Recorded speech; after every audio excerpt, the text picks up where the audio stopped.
السلام علیکم ورحمۃ اللہ وبرکاتہ۔ اعوذ باللہ من الشیطان الرجیم، بسم اللہ الرحمن الرحیم، الحمد للہ رب العالمین، والعاقبۃ للمتقین، والصلاۃ والسلام علی رسولہ محمد وآلہ وصحبہ اجمعین۔ اما بعد فقال اللہ تعالی فی القرآن المجید والفرقان الحمید، لن تنالوا البر حتى تنفقوا مما تحبون، وقال الله تعالى في شأن حبيبه إن الله وملائكته يصلون على النبي يا أيها الذين آمنوا صلوا عليه وسلموا تسليما۔ آدمی جو پیدا ہو ابراہیم کا ایمان پیدا، آدمی ہو ابراہیم کا ایمان پیدا، آگ کر سکتی ہے گلستان پیدا، آگ کر سکتی ہے اندازے گلستان پیدا۔ سورج ڈوبنے سے جان جاتی، سورج ڈوبنے سے جان جاتی ہے، عشق مصطفیٰ میں ڈوبنے سے جان میں جاتی، عشق مصطفیٰ میں ڈوبنے سے جان میں جانا کے مول کے سامنے گیا اور فتح کو رہا سدھر والی بنی عزمان بنا تمام لوگ اس سے اچھی طرح واقف ہے کہ آدھا وقت لگا اس کے آدھا خود پیدا کر جاتا ہے مگر اقوام میں آپ سے ہماری دینی اجتماع کے تعلق سے یہاں پر جمع ہوئے ہیں، اور مہینے کی مناسبت سے، تاریخوں کی مناسبت سے، کیونکہ ذی الحج کا مہینہ شروع ہونے والا ہے اور آئندہ اتوار کو تشریف بھی جگہ شریف ہے، مخاطبت کا موقع نہیں ملے گا، تو اس واسطے فلسفہ قربانی اور صحیح سیرت اور حالات حضرت سیدنا ابراہیم خلیل اللہ و حضرت اسماعیل ذبیح اللہ اور قربانی کی جو اہمیت ہے اس پر کچھ روشنی ڈالوں گا۔ تفصیلات میں نہیں جاؤں، اس وجہ کی عنوان پر کئی مرتبہ مقابلہ بھیج چکا ہوں۔ آج جو مختصر سے گفتگو ہوگی حضرت ابراہیم علیہ السلام پروردگار عالم کے پیغمبر گزرے ہیں، جن کو پروردگار عالم نے خلیل ہونے کے بعد سرفراز فرمایا تھا، قلب مطمئنہ عطا فرمایا تھا، محسنین کی جماعت میں شامل فرمایا تھا، اور آپ کے ذریعے جو سو سینکڑوں انبیاء اور رسول جو سو اس دنیا میں تشریف لائے، خود میرے آقا آل ابراہیم و آل اسماعیل میں، خود میرے آقا آل ابراہیم و آل اسماعیل میں سے ہے۔ روایتوں میں آپ کی ولادت کے تعلق سے کچھ حال بیان فرمائیے، کچھ کیفیت بیان فرمائیے۔ تو میرے آقا نے ارشاد فرمایا کہ لوگوں دیکھو، میں اپنے جد ابراہیم کی دعا، اپنے بھائی عیسیٰ کی بشارت اور میری ماں کا خواب ہوں۔ جب میں پیٹ میں تھا تو میری ماں نے خواب دیکھا کہ اس کے جسم سے ایک نور نکلا ہے جس سے شام کے محل روشن ہو، جس سے شام کے محل روشن ہوئے۔ سرکار کی ولادت کے تعلق سے تین باتوں کی طرف اشارہ کیا، ان کی تفصیلات میں نہیں جاؤں گا۔ پہلی بات کی طرف اشارہ کر کے میں آپ کی توجہ کرانا چاہتا ہوں۔ میرے آقا نے ارشاد فرمایا لوگوں میں اپنے جد ابراہیم کی دعا، حضرت ابراہیم علیہ السلام، حضرت اسماعیل علیہ السلام کی دعا قرآن مجید میں محفوظ ہے۔ حضرت ابراہیم علیہ السلام، حضرت اسماعیل علیہ السلام بابر خداوندی خانہ کعبہ کی تعمیر جدید فرمانے کے بعد شہر کعبہ میں کھڑے ہو کر حضرت ابراہیم علیہ السلام نے دعا فرمائی تھی کہ باری تعالیٰ میری حالت میں سے، میری اولاد میں سے ایک نبی کو مقبول فرما جو تیری آیتوں کی تلاوت کرے، لوگوں کو تزکیہ نفس کریں گے، لوگوں کو کتاب اور حکمت کی تعلیم دیں گے۔ تو پروردگار عالم نے حضرت ابراہیم علیہ السلام کی دعا کو قبول فرمایا، اور سرکار دعا ہمارے ابراہیم والے اسماعیل میں سے یہی نہیں بلکہ میراج کے موقع پر سرکار دعا سے وہاں کر صحابہ کرام کے سامنے تو میراج کا واقعہ وہاں کا بیان کر رہے تھے۔ پھر آخر فرمایا کہ پہلے آسمان میں حضرت آدم علیہ السلام کے راستے سے دکھتے ہیں، اور میں تو دوسرے آسمان پر پڑا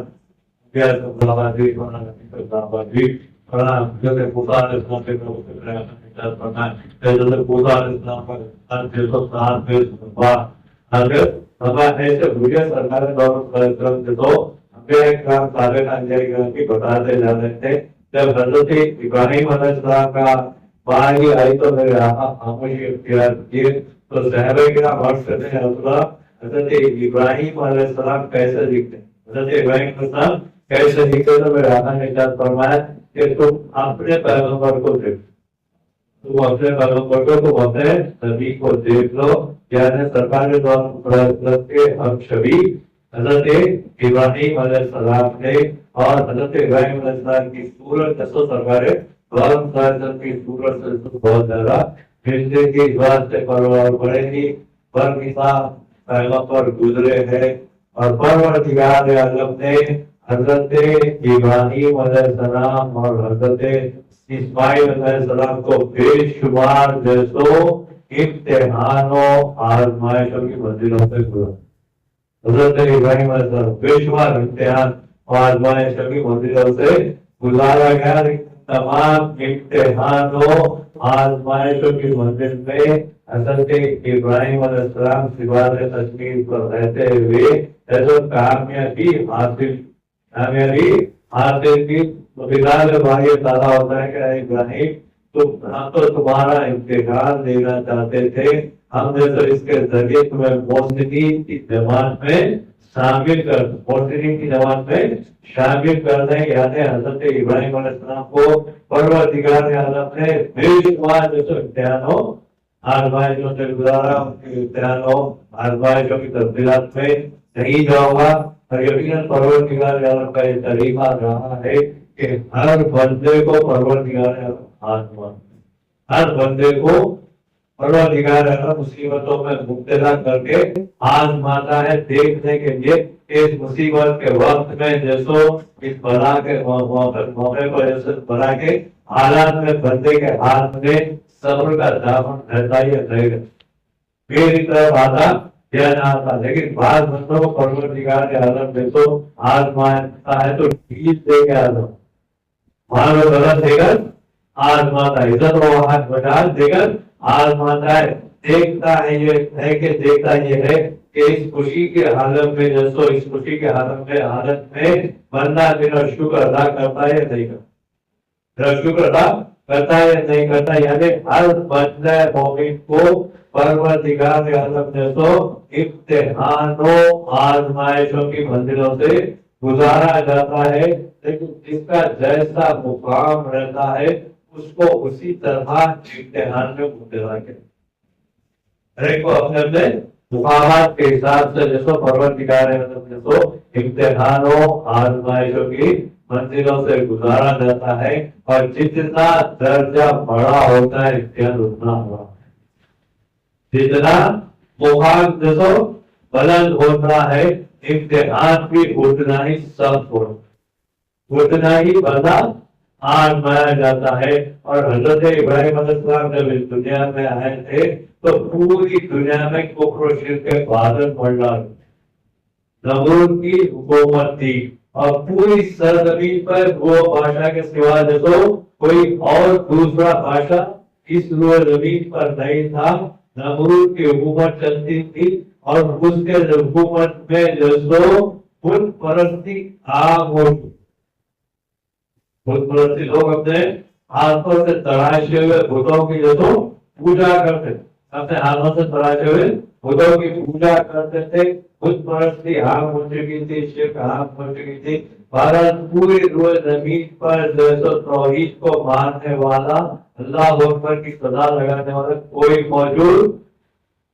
نہیں تھا اس وقت پوری روئے زمین پر، خالی نہ صرف تبکے نمرود کی حکومت کے دور میں، اس کے دور میں کوئی دنیا میں دوسرا بادشاہ نہیں تھا، واحد تھا اپنے دور میں جیسو نمرود جیسو بادشاہ تھا۔ ایسے حالت میں ایسے ماحول میں حضرت ابراہیم علیہ السلام جیسا آنکھ کھولتے ہیں اور دیکھتے ہیں کہ ہر طرف جیسو کفر و شرک کے بادل بڑے مار کے لوگ سورج کی پوجا کرتے ہیں، تو آپ نے کہا کہ بہت ہی چمکدار چیز ہے جیسو اس کی جیسو کو پوجا جائے، جیسے ہی رات کی تاریخی آتی ہے، چاند نکل جاتا ہے، سورج غروب ہو جاتا ہے، سورج ڈوب جاتا ہے، تو حضرت ابراہیم علیہ السلام جب حضرت ابراہیم علیہ السلام جو صلاح لگاتے ہیں کہ میں کسی ڈوبنے والی چیز کو جیسا معبود نہیں مانتا، میں کسی ڈوبنے والی چیز کو میں پرستش نہیں کرتا۔ اس کے بعد جب چاند نکلتا ہے تو چاند بڑا روشن ہے، رات کی تاریکی میں چاروں طرف نور پھیلا رہا ہے، اجالے پھیلا رہا ہے۔ حضرت ابراہیم علیہ السلام سمجھے کہ یہ میرا خدا ہوگا، یہ میرا معبود ہوگا، لیکن فجر ہوئی تو جس کو چاند بھی ڈوب گیا تو حضرت ابراہیم علیہ السلام نے کہا کہ میں کسی ڈوبنے والی چیز کو معبود نہیں مانتا، اس کی پرستی نہیں کرتا۔ تمہارا تو آپ کی تلاش میں توحید کی تلاش میں تھے، اور آپ دیکھتے ہیں کہ جیسے لوگ اپنے ہاتھوں سے تراشے ہوئے بتوں کی جیسے لوگ پوجا کرتے، ان کی پرستش کرتے۔ حضرت ابراہیم علیہ السلام وہاں پر صدا بلند کرتے ہیں۔ واقعہ اکثر سناتے ہیں کہ لوگ جیسے میلے پہ گئے تھے تو حضرت ابراہیم علیہ السلام جیسے خود لانے میں جا کے جیسے پورے بتوں کی جیسے درگت بنا دیتے ہیں، کڑاڑی دے کر جیسے درگت کر دیتے ہیں، کسی کا ہاتھ کاٹ دیتے، کسی کا پیر کاٹ دیتے، کسی کا ناک کاٹ دیتے، کسی کے جیسے گردن کاٹ دیتے ہیں، اور بڑے بت کو جیسے ویسے ہی چھوڑ دیتے ہیں اور اس کے ہاتھ سے کڑاڑی دیتے ہیں۔ لوگ جیسے جب میلے سے واپس آتے ہیں، آپ نے جو تو کچھ کھانے میں جاتے ہیں اور بتوں کی یہ درگت دیکھتے ہی حیران و پریشان کرتے ہیں، کون ہو سکتا ہے، کون ہو سکتا ہے؟ تو کسی نے کہا کہ جو ایک ہے نوجوان جو ہمارے معبودوں کو، ہمارے بتوں کو جیسو ہمیشہ سے جیسو برا بھلا کہتا ہے، وہ ہو سکتا ہے کہ اس کی ہی کارستانی، اس کی ہی کارستانی اور جو بلایا جاتا حضرت ابراہیم علیہ السلام سے مقبول کا خدائی کا دعویٰ کر چکا ہے، خدائی کا دعویٰ کر چکا ہے، پوری طرف جیسے ظلم و ستم کی انتہا ہے۔ ایسے ماحول میں، کفر و شرک کے ماحول میں تنہا ابراہیم علیہ السلام کھڑے ہوتے ہیں اور کہتے ہیں کہ جیسے یہ میں سمجھتا ہوں یہ تم دیکھو جو بڑا بت ہے اس کے ہاتھ پہ کڑاڑی ہے، ہو سکتا ہے کہ اسی نے یہ تمام چھوٹے بتوں کی دیکھو یہ حالت درگت کی ہے، کیونکہ اس کے ہوتے ہوئے یہ لوگ بھی پوجا کی جا رہی تھی، لوگوں بھی جو تو مانا جا رہا تھا تو اس کو ناگوار گزرا ہوگا کہ میرے ہوتے ہوئے تم لوگ کیسے کر سکتے، تم لوگ کو کس طرح پوجا جا سکتا ہے، ہو سکتا ہے اس کی کارستانی میں تو مجھ سے پوچھ لو۔ تو ان کی زبان سے بے ضابطہ نکل جاتا ہے کہ ابراہیم تم جانتے ہو کہ کچھ بولا نہیں کرتا، ابراہیم تم جانتے ہیں کہ کچھ بولا نہیں کر سکتے۔ حضرت ابراہیم دیکھتے ہیں کہ ماحول جیسا گرم ہے اور برا مان لیتے ہیں، کہتے ہیں جب خود جیسا بول نہیں سکتے تو ان کی پرستش کیوں ہے، خود اپنا دفاع نہیں کر سکتے، اپنی حفاظت نہیں کر سکتے، اور جیسا تو ان کی پوجا کیسے کی جا سکتی ہے، ان کو کیسے پوجا جا سکتا ہے، ان کو کیسے معبود مانا جا سکتا ہے، جبکہ نفع کر کچھ نہیں پہنچا سکتے، اپنی حفاظت بھی نہیں کر سکتے۔ دوبارہ جیسے حضرت ابراہیم علیہ السلام کے خلاف جو سازش کی جاتی ہے اور آگ کو جیسے آگ میں ڈالا جاتا ہے، حضرت ابراہیم علیہ السلام کا پہلا نعرہ نبوت میں، اور نعرہ نبوت ایسی کہ بھائی 3 میل کے پاس سے اوپر سے اگر کوئی چرند پرندے اڑ جاتا تو آگ کی تپش کی وجہ سے اس کے جیسے پڑ جاتا،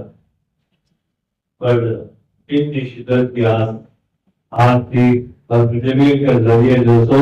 حضرت ابراہیم علیہ السلام کو اس آگ میں ڈالا گیا، اور روایتوں میں ایسا کہ بعض روایتوں میں ایسا کہ حضرت ابراہیم علیہ السلام کو 40 دن تک اس آگ میں 40 دن تک جو تو آگ میں رکھا گیا، اور باہر جو تو نمرود کے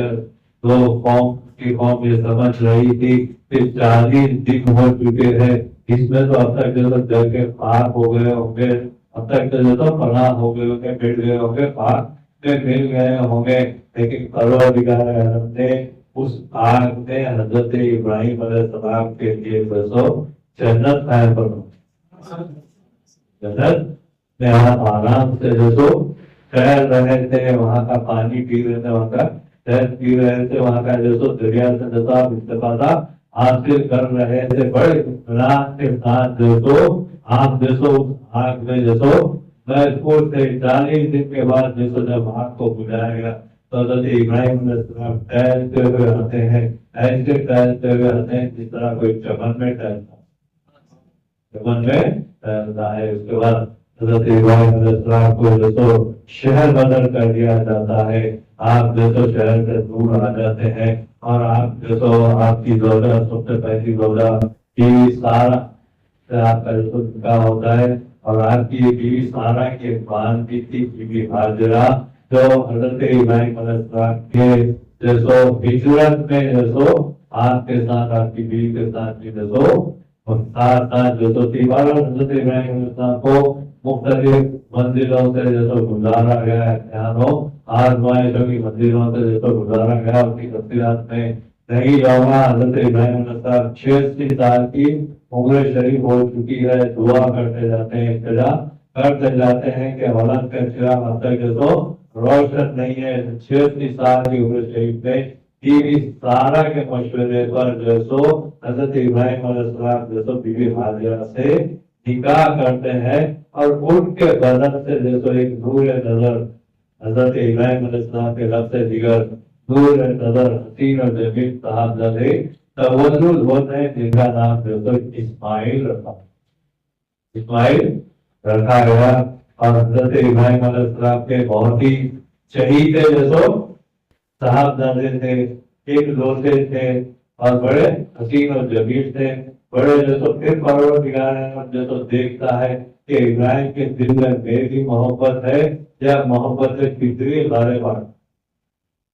آزمانے کے لیے جو بیوی ہاجرہ کے ساتھ حضرت ابراہیم علیہ السلام کو حکم دیا جاتا ہے کہ اپنے نو مولود صاحبزادے اور ہاجرہ کو جو تو ریگستان عرب میں جہاں پر صفا اور مروہ کی پہاڑی ہے، ان دونوں پہاڑیوں کے درمیان تنہا چھوڑ دو، یہ اللہ کا حکم آیا تھا۔ اور حضرت ابراہیم علیہ السلام یہ نہیں سوچا کہ میرے بعد ان کا کیا ہوگا، بس اللہ کا حکم آیا، ان دونوں پہاڑوں کے درمیان جو سو چھوڑ کر جب روانہ ہونے لگے تو بی بی ہاجرہ پوچھتی ہے اس حالت میں آپ جسو کہاں جا رہے ہیں؟ حضرت ابراہیم علیہ السلام کوئی جواب نہیں دیتے، تو بی بی ہاجرہ جسو پھر پوچھتی ہے کیا یہ اللہ کا حکم ہے؟ تو کہا کہ ہاں اللہ کا حکم، ہاں اللہ کا حکم ہے۔ تو اگر اللہ کا حکم ہے تو آپ بے خوف جائیے، پروردگار ہمیں ضائع ہونے نہیں۔ اور آج اللہ کے فضل و کرم سے گزارے کی آپ جیسو آج دنیا کے ہر ملک کا فرض جیسو مکہ موضوع ہے، ہر ملک کا فرض اور موضوع میں ملتا ہے۔ اور روایت میں آتا ہے کہ بی بی ہاجرہ اسماعیل علیہ السلام تو جب پیاس کی تپش سے جیسا بھڑک رہے تھے تو صفا اور مروہ دونوں پہاڑیوں کے درمیان چکر لگاتی ہے، اور سال کی چکر ختم ہونے سے پہلے ایک ہونے والے نبی نبوت سے سرفراز نہیں کیے گئے، جل بدل کاموں پر جیسو ابھی نبوت سے سرفراز نہیں کیے گئے۔ آپ جیسو ایڑیاں لگڑتے ہیں تو ریگستان عرب میں جیسو چشمہ نکل آتا ہے، پانی کا چشمہ آتا ہے، بلند ہوتا ہے، بی بی ہاجرہ اس منظر کو دیکھ کر دوڑتے ہوئے آتی ہے اور اس چشمے کے اطراف جیسو قلعہ بنا دیتی ہے، پانی کو جیسو جمع کرتی ہے، اور اس کے بعد روایتوں میں آتا ہے کہ بی بی ہاجرہ اس پانی کو جیسو زمزم کہہ کے پکار، یعنی روح جا۔ تو مفسر کرام بیان کرتے ہیں کہ بی بی ہاجرہ اس پانی کو زمزم کہہ کے نہیں پکارتی تو پانی پوری دنیا میں پھیل جاتا، دنیا میں پھیل جاتا۔ کون سا پانی؟ ابھی نبی نہیں تصورات نہیں کیے گئے ہونے والے نبی کا معجزے کا اظہار ہوتا ہے۔ اور آج 5000-6000 سال سے وہ زمزم کا کنواں جاری ہے، آج بھی جاری ہے، تا قیامت جاری و ساری رہے گا۔ دنیا میں کوئی ایسا پانی موجود، دنیا کے بڑے بڑے سائنسدان جیسو اس پانی کو لے کے گئے، ریسرچ کیے، بڑے بڑے ملکوں نے، امریکہ میں، برٹین میں، ہر ملک میں جیسو پانی پر ریسرچ کیا گیا ہے کہ ایسے کیا کیمیکل،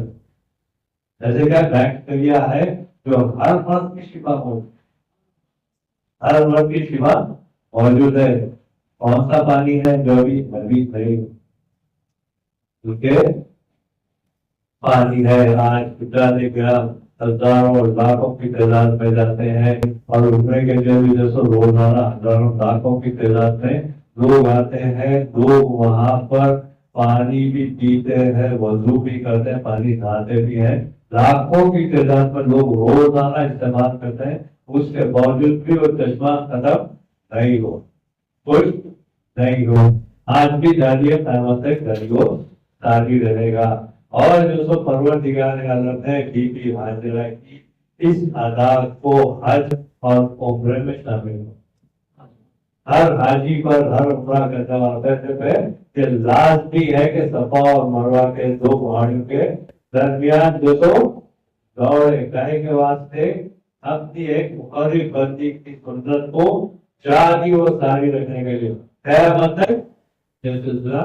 جاری ہے. صفا اور مروہ کے درمیان سے تو ہر حاجی، ہر عمرہ کرنے والا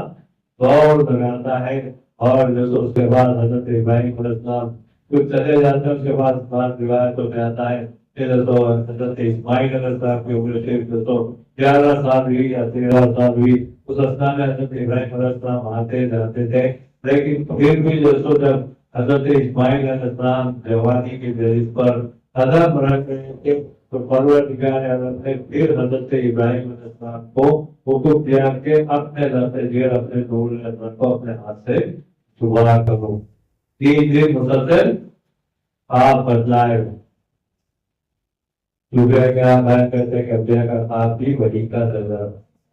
حضرت ابراہیم علیہ السلام کو حضرت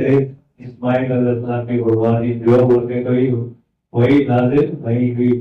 خواب میں بتلایا گیا. تو آپ جیسے اس کے لیے تیار ہو جاتے ہیں اور حضرت اسماعیل علیہ السلام کو اس مقام پر لے جاتے ہیں جہاں پر جانے کے بعد باغوں کی تعداد میں قربانی دیتے ہیں. تو قربانی کا منظر کے لیے حضرت ابراہیم علیہ السلام تیار ہو جاتے ہیں. مختلف چاہیے کہ حضرت اسماعیل پر چھری چل بھی جاتی ہے، تن سر سے جدا بھی ہو جاتا ہے. آنکھوں سے پٹی جب بول کے دیکھنے پر دعا کیا السلام اور حضرت اسماعیل علیہ السلام ٹھہرے میں مسکراتے جاتے ہیں اور بہت سے آواز نہیں، اے ابراہیم ہم تو تمہیں آزما رہے، ہم نے تو تمہیں آزمائش اور امتحان کی منزلوں سے گزار رہے تھے. اے ابراہیم اس کی قربانی کے ذریعے تمہیں جیسو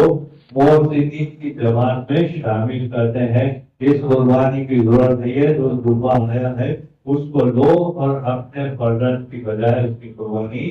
پیش کرو. اور یہ سنت ابراہیمی ہزاروں سال سے جاری ہے، آج بھی جاری ہے، احمد جاری و ساری رہے گی. اور سرکار نے تاکید فرمائی کہ لوگوں جیسو قربانی دو، خوشی خوشی دو. قربانی کیا ہے،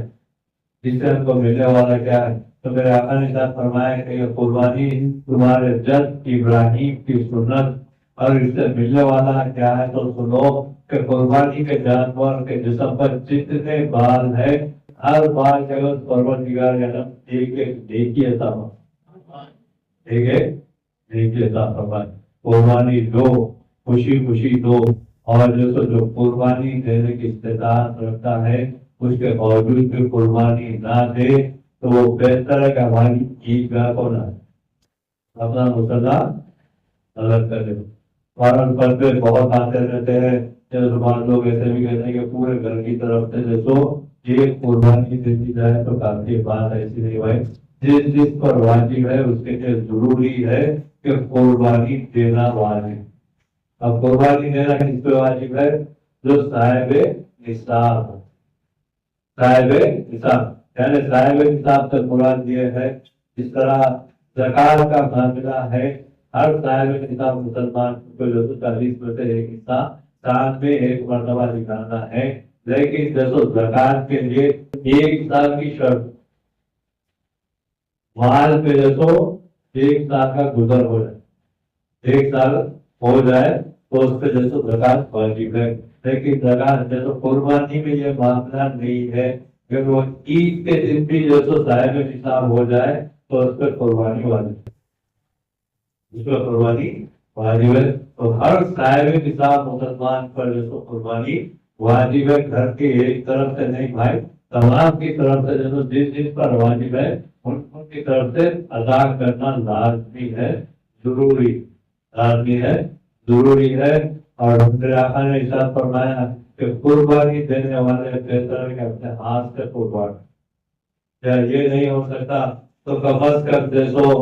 قربانی دے دو، جیسو جانور کے قریب ہے. اور میرے آقا نے ارشاد فرمایا کہ جس گھر میں قربانی دی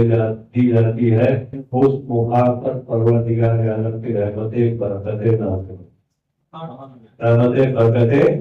نازل ہوتی ہے. اور قربانی جو خوشی خوشی جو، اور قربانی دینے کے بعد جیسے 3 حصے قائم کیے، 3 حصے، ایک اپنے لیے، اپنے ایک عزیز و بھائی کے لیے، اور ایک جیسا غریب اور مسکینوں میں، غریب اور مسکینوں اس میں بھی جیسو حصہ قائم فرمایا گیا. غریب اور مسکینوں کے لیے جیسو قائم فرمایا گیا کہ جیسے لوگ تمہارے مالوں میں ان کا بھی حق ہے جو تم سے سوال نہیں کرتے، نفس کی وجہ سے دست دراز نہیں کرتے، ان کا بھی حق قائم کرنا ہے، حصہ قائم فرمایا گیا. تو ہر صاحب نصاب مسلمان کو واجب ہے اور 3 حصے کرنا ہے. اور 3 حصے میں جیسے ایک اپنے لیے یقیناً ہے، دوسرے عزیز و بھائی کے لیے، اور تیسرا جیسو غریبوں اور مسکینوں کے لیے جیسو ہم کو دینا ہے. اور قربانی دینے کا مقصد صرف یہ ہے کہ بھائی نہ صرف جیسو جانور کو ذات کے ذبح کرنا مقصد ہے، بلکہ اس کے ذریعے اپنے آپ میں تقویٰ اور پرہیزگاری بنے. میرا آقا نے کہا فرمایا کہ لوگ عید کے دن پروردگار نے ان کے پاس قربانی کا نہ جانور پہنچتا ہے، نہ اس کا گوشت پہنچتا ہے، نہ اس کا پھول پہنچتا ہے، نہ اس کے ہڈیاں پہنچتا ہے. جو کچھ پہنچتا ہے تمہارا تقویٰ اور پرہیزگاری، تقویٰ اور پرہیزگاری. مقصد یہ ہونا ہے کہ سبحان اللہ رسول کے راستے میں جانور کی قربانی دے رہا ہوں. کل وقت آئے تو ماں کی اور اپنی جان کی، اپنی آل اولاد کی بھی قربانی دینے کے لیے تیار ہوں. یہ جذبہ 30 سال قربانی پیدا کرنے کا نام کی قربانی ہے. قربانی جانور کو کاٹنا، بھائی یقیناً ہے تو جانور کو کاٹنے کے بعد اعتراض یا تنقید نہیں کرو، بازو کے تو پورے کا پورا رکھ لیتے ہیں بھائی. اور صاحب نصاب مسلمان میں سمجھتا ہوں کہ وہ ہوتا ہے جو سال تمام گوشت کھاتا ہے. سال تمام اللہ کے بندوں کے گوشت کھاتے ہیں. پھر جو عید کے دن جو پورا اپنے شہر رکھیں گے تو پھر غریبوں اور مسکینوں کا کیا ہوگا ان کا بھی خیال رکھو. ہم کو رکھنا ہے تقویٰ اور پرہیزگاری پیدا کرنا ہے. اور دوسرے جو اپنے بستی میں اپنے دوست احباب کو بھی یہ بولیے کہ جیسو یہ اس طرف راغب کرائیے، اس کو بھی توجہ کرائیے کہ پاکی کی طرف، صاف صفائی، صاف صفائی. کیونکہ ہمارے بھائی جیسو جانور کی جو عادت ہوتی ہے، جو بھی چیز دیکھنے کی ہوتی ہے اسے روڈ پہ پھینک دو، روڈ پہ پھینک دو. میں سمجھتا ہوں بلجا کی جانب سے تو تھیلیاں دی جا رہی ہے تو دی جا رہی ہے تو اسے استعمال کریں، اس میں مان کے جیسو گاربیج میں جیسو استعمال کرو، کوڑے دان میں جیسو ڈالیے. لیکن صفائی کا خیال رکھیے اپنے محلے میں اور اپنے قریب میں جتنا بھی ہو سکے جیسو زیادہ سے زیادہ صفائی کا انتظام کرنا ہے. کیونکہ باقی آدھا ایمان، باقی آدھا ایمان. اور پاکی سے مراد جسم کی پاکیزگی ہے، یقیناً ہے، لیکن ساتھ ساتھ نفس کی پاکی، نفس کی پاکی. اور نفس پاک اس وقت ہوتا جب ہم میں تقویٰ اور پرہیزگاری، ہمیں رضا الہی کا معاملہ پیدا ہو. ایک اکثر مثال دیتے رہتا ہوں کہ اللہ راضی راضی راضی جیسا ہم کرتے رہتے ہیں کہ ہم دن میں 1000 مرتبہ پکار کر کے اللہ مجھ سے راضی ہے، اللہ سے میں راضی ہوں، اللہ سے میں راضی ہوں. تو بات مکمل ہونے والی نہیں ہے، اس وقت تک مکمل ہونے والی تھی. وہاں سے بھی اگر سزا نہ آئے یا اشارہ نہ آئے کہ بندے میں بھی تجھ سے راضی، میں بھی تجھ سے راضی ہوں. سے مقام پیدا ہوتا ہے، یقیناً پیدا ہوتا ہے۔ ایک بندہ مومن کا عمل، ہر نیک عمل تو رضائے الہی، اللہ کے رضا حاصل، کچھ نہیں حاصل کرنے کے لیے، ریاکاری کے لیے نہیں، دکھاوے کے لیے نہیں کہ میں 4 بکرے کاٹا، میں 4 بکرے کاٹا، میں 2 گھروں میں حصہ دیا، میں 1 بکرا کاٹا، برن ریاکاری کے لیے نہیں، بلکہ تقویٰ اور پرہیزگاری پیدا کرنا ہے۔ پھر ایک مرتبہ آپ تمام حضرات سے گزارش ہے کہ آئندہ اتوار کو 5:30 بجے انشاءاللہ ہم نماز سے اثر سے تو درگاہ شریف میں ادا کریں گے، اثر سے مغرب ختم قرآن ہوگا، اور 5 مغرب مختصر سے محفل اذان ہوگی، اس کے بعد سنجا نمازی کی رسم انجام دی جائے گی، اور نصف عشاء کی نماز کے بعد آپ تمام حضرات کے لیے تناول تبرک کا جو اہتمام نصف کا منتر کرنا قدیم میں کیا جا رہا ہے۔ 73واں مورد شریف حضرت ابو الفیض سید سجاد علی صاحب صوفی درویش حسینی ادری منایا جا رہا ہے۔ آپ تمام حضرات سے خواہش ہے کہ میں 2 سبق شرکت فرمائے، انشاءاللہ 5:30 بجے آپ تمام حضرات سے ملاقات ہوگی۔ اللہ تعالیٰ سے دعا ہے کہ ہمارے شریف کو